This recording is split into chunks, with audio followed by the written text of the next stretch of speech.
He looks like your average goalie, but take a closer look. Joe Rogers is proof positive that if you don't let things get in your way, anything is possible. You see, the 17-year-old Marysville, Michigan product can't close his glove after catching a puck. Joe was born without a full right hand. Random birth defect, and I'm not sure the statistics, but I got it, so. And you have not let it stop you at all? Nope, not at all. Do you ever sometimes say, why me? Have you ever thought that? Never. That's never even crossed my mind. In the last, let's say, 5 or 6 months, we've probably talked more about it, and it's maybe the first time that I've even said to Joe that it is a birth defect. I mean, in our mind, it's always certainly been a challenge. It's real. We know it exists, and so it's not like we're in denial or anything, but we've always just taken forward the idea of it is what it is, it's what you are, and we move forward and do the best you can. That he has. Joe is a straight-A student in school and also excels in baseball. But it is in hockey where he truly stands out. He began playing when he was just 4 years old, and a few years later took to goaltending. He first met goaltending coach Steve McKeegan about 8 years ago.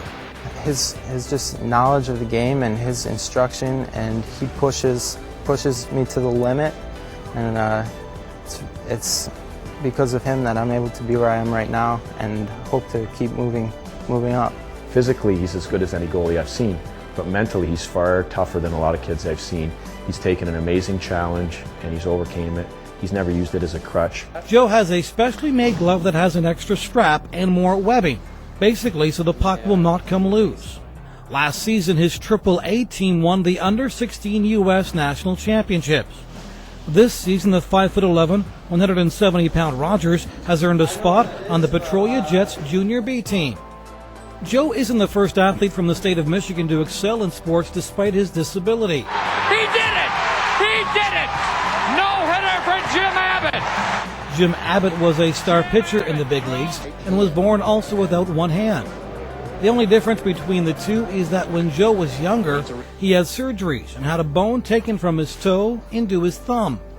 The two have talked through emails, and Jim has been an inspiration to Joe. From a young age, I had baseball cards of Jim Abbott, and a friend of mine's dad played minor league with Jim, so he had Jim write me a personal little letter and sign baseball. So I have that in my bedroom and look at it occasionally. And recently I was able to meet Jim. He thought my story was great, and just I can just touch many people just as he has. Do you feel like you're an inspiration to other young kids, the way Jim Abbott is for you? I think maybe a little bit now to the small area around me, but hopefully if I move forward, I can become a bigger inspiration to people. Joe will be furthering his hockey career in the not-too-distant future at a major U.S. university.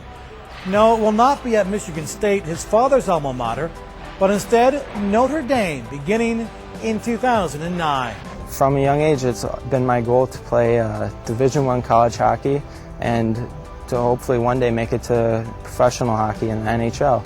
And I just started out, and it was for fun. It's still for fun, but as I'm getting closer, it makes me want to work harder. My wife and I, we sometimes almost pinch ourselves going, is it real? I mean, is this really going to happen? And it is reassuring. It's kind of neat. It's sort of like a weight lifted off his shoulders because it's one of his major goals. And I've seen many talented kids over 16 years. He's probably the most talented kid I've seen, bar none, regardless of the thing going with his hand. And with a work ethic on top of that, that's why I project him to be such a talent. From Strathroy, Ontario, Tony Ambrosio,